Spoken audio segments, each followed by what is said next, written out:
Hello साथीहरु, good morning. अहिले यति बेला चाहिँ म उठिसकेको छु, घर आएको छु। हजुरलाई थाहा छ, बुहारी हो हैन। अनि यहाँ ससुरा बुवाले चाहिँ रक्सी थापिदिनु भएको छ। अनि म चाहिँ यो हेर्दै छु। अनि हाम्रो भैँसी देख्ने हेर्नु भएको छ, हाम्रो सुँगुर। अनि यहाँ चाहिँ हाम्रो इस्कुसहरु फलिरहेको छ। यो चाहिँ इस्कुसको बोटहरु हो हाम्रो। यस्तो छ यो हाम्रो घर हो यो। अनि यो रक्सी बाने घर हो। अनि उतापट्टि अर्को घर पनि छ हाम्रो चाहिँ। त्यस्तै हो, गाउँले कस्तो हुन्छ हैन, गाउँले जीवन यस्तै हो। किधर है ए हाम्रो पसले साउजी हाई भन्दिनु न। मेरो भ्लग हेर्नुभयो बिहानका? जम्मा बुवा खाना खानु भयो? मेरो पाको लु गएँ म त।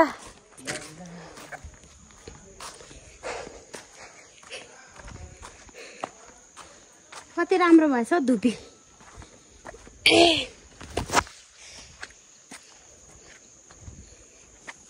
डाँडा काँडा हामी चाहिँ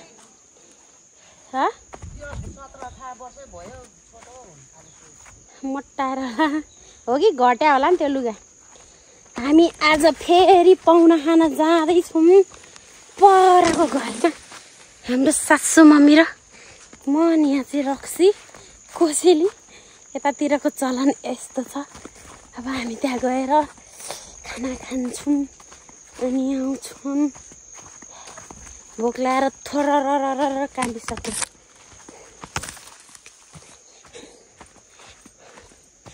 यस्तो बाटो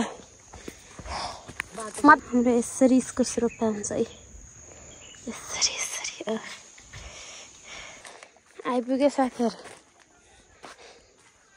पाहुना लाग्नलाई।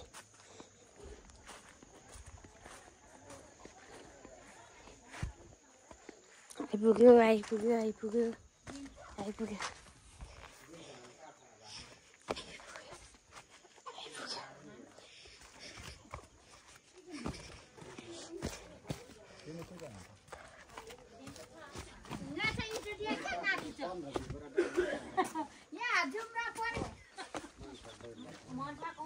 परे परे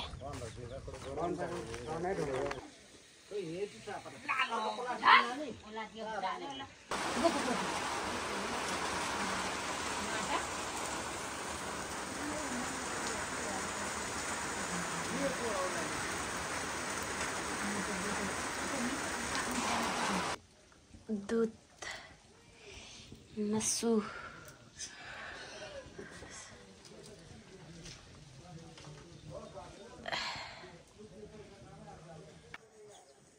हाम्रो घरदेखि देखिने मकालु हिमाल। बिहानको सनराइज सँगसँगै हाम्रो घरबाट देखिएको भ्यू चाहिँ यस्तो छ। यो चाहिँ हिमाल गाइस, हिमाल 6:30 बजेको। ल हेर्नुहोस् अब बजे भने पहाडले खाली सुँगुर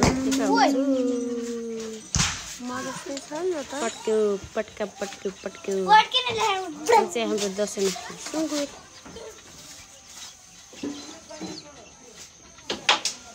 यो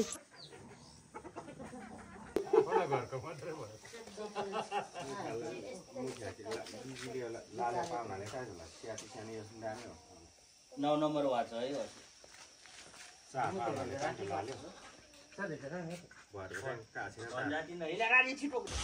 तिमी बिना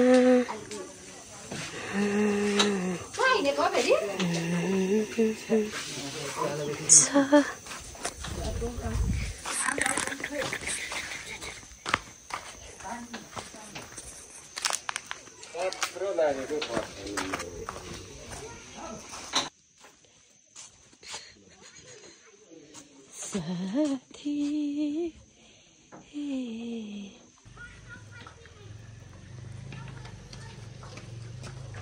अभी बुढाहरूको दसैँ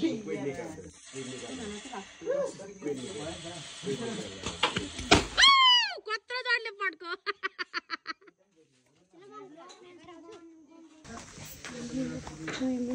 2 मिनेट हाम्रो खतरा फुलहरू छ फुलहरू गाइस हाम्रो यहाँ फुलहरू देख्न सक्नुहुन्छ अब चाहिँ म तल बारीमा गएको छु हाम्रो सासु मम्मी चाहिँ इस्कुसको मुन्टा साग टिप्दैन लागिराख्नु भएको छ मैले इस्कुसको साग लिएर आउँछु पकाउँछु अनि मम्मी चाहिँ बिस्तारी अनि घाँस काटेर आउनुहुन्छ घाँस काट्न जानु भएको छ ए यता काँक्रो छ साथीहरु काँक्रो छोड्छु ल तर यता फलिरहेन यहाँ रहेछ यहाँ चोर्यो चोर्यो चोर्यो चोर्यो चोर्यो चोर्यो चोर्यो साथीहरु चोर्यो यस्तो मिठो लाग्छ मलाई ठुलो ठुलो मिठो लाग्दैन यहाँ चाहिँ यस्तो छ यो चाहिँ हाम्रो ससुरा बुवाले जग्गा दिएको नि सहयोग गरेको हाम्रो यहाँनिर 1 रुपैयाँ पैसा नलिकन जग्गा दिएर यहाँनिर चाहिँ उ राखेको छ स्वास्थ्य चौकी भनौँ कि के भनौँ हजुरहरूलाई देख्न सक्नुहुन्छ म अलि तलबाट देखाउँछु यहाँ चाहिँ हाम्रो ससुरा बुवाले जग्गा दिएर हाम्रो आँडामा यसरी चौकी राखेको छ चौकी हैन स्वास्थ्य चौकी औषधिहरू यता इमर्जेन्सी बिरामीहरूको लागि अहिले त तार पो लागेछ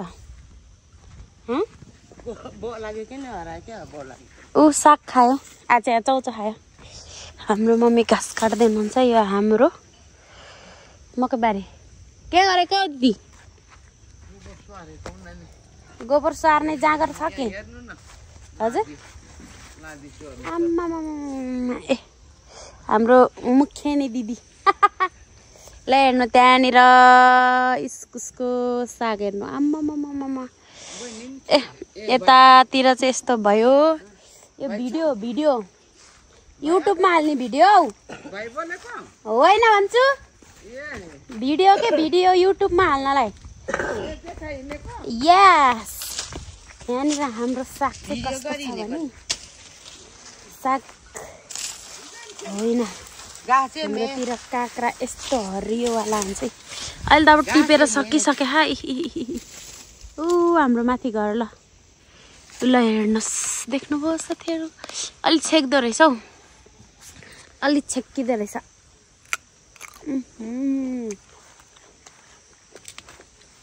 कलिलो काँक्रा मिठो हुँदो रहेछ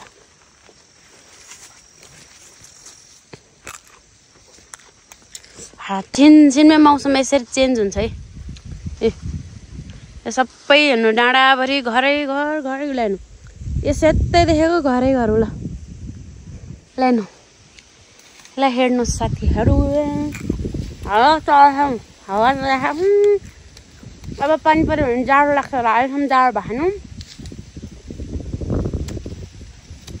आलुबखडाको रुख काटेको दिदी आलुबखडाको रुख काटेको ल इस्कुस लाएन इस्कुसको खेती आलुबखडाको क्या आल्चाको लडेको कि काटेको हाम्रो घरदेखिबाट देखिने यो गाउँ अनि मास्तिर देखिने अहिले चाहिँ हाम्रो घरहरू मात्र देख्छ अहिले चाहिँ उतापट्टि अलि मास्तिर छ पानी आउन लागिराखेको चाहिँ यस्तो छ है हाम्रो इस्कुसको चाहिँ रुखमा छ यो इस्कुस चाहिँ भोलि पर्सि अहिले चाहिँ सुँगुर लगायो भने काँक्रा फर्सी दिन्छ भने भोलि पर्सि चाहिँ इस्कुस दिन्छ काँक्रा र फर्सी सकेपछि चाहिँ तिहारको फुल हेर्नुहोस् गाइस यस्तै छ मेरो गाउँघर देख्नुभयो होइन यस्तै छ हामी दुखी मान्छेको गाउँघर यस्तै हो जाडो भयो हाम्रो मकै घर सकिसक्यो लगभग सकिसक्यो मलाई चाहिँ सानो काँक्रा मात्रै मिठो लाग्छ यसपालि कति रुपियाँ केजी रे मम काँक्रा पहिला त 15 20 22 आज भोलि त कति 50 55 51 52 53 आमा काक्रै छैन त 51 52 53 रुपियाँ केजी घरमै लिन आउँछ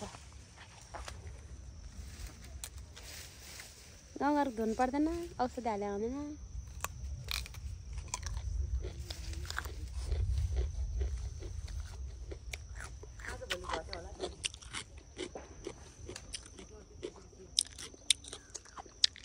कति नि दिनु पाएन 60 80 किलो नि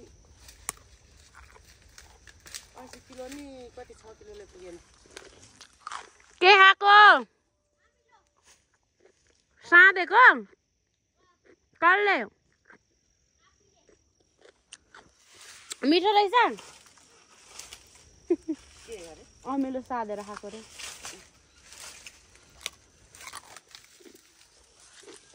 मनहरुको नि बेच्यो कति पर्छ आजभोलि गोरु बेच्दा किन्दा जोतेको बेच्दा किन्दा अब बेच्दा किन्दा त के थाहा हेर्नु पर्छ ए काक्रा हरे काक्रा मेरो ससुरा बुवा आउँदै हुनुहुन्छ त्यहाँ उयो गरेर सुँगुरलाई चारा लिएर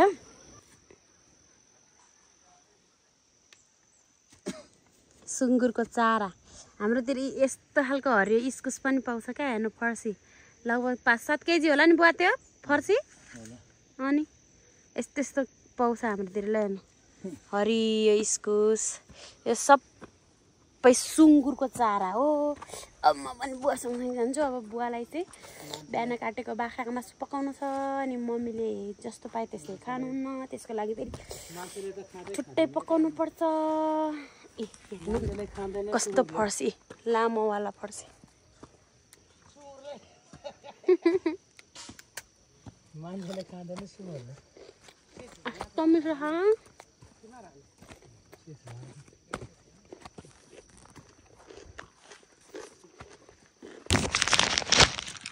सुँगुरलाई चारो चिनी अरे चिनी सुँगुरलाई चारो काट्नेमा पनि काँक्रो छ म चाहिँ मनले गर्न मन लाग्छ शरीरले सक्दैन गाइस यस्तै हो गाउँले भलक हेरिरहनु होला है साथीहरू ल हेर्नुहोस् 2 थरीको इस्कुस 3 थरीको सेतो हरियो यो अलि सेतो खालको हरियो अर्को सेतो कोचो कोचो ल हेर्नुहोस् फर्सी सब 5-7 केजीको देख्नुभयो हाम्रो खेती किसानी लिनु चाहिँ भने हाम्रो दुध पनि रेडी भइसकेको छ यो चाहिँ मेरो मम्मीको लागि केही पनि खानुहुन्न उहाँले चाहिँ मसला बेसार केही पनि खानुहुन्न चाहिँ हाम्रो बुवाको लागि अनि मेरो लागि ख्या भेनाजु तल घरको गिलास लिएर बसेको अब हामी खाना खान लागेको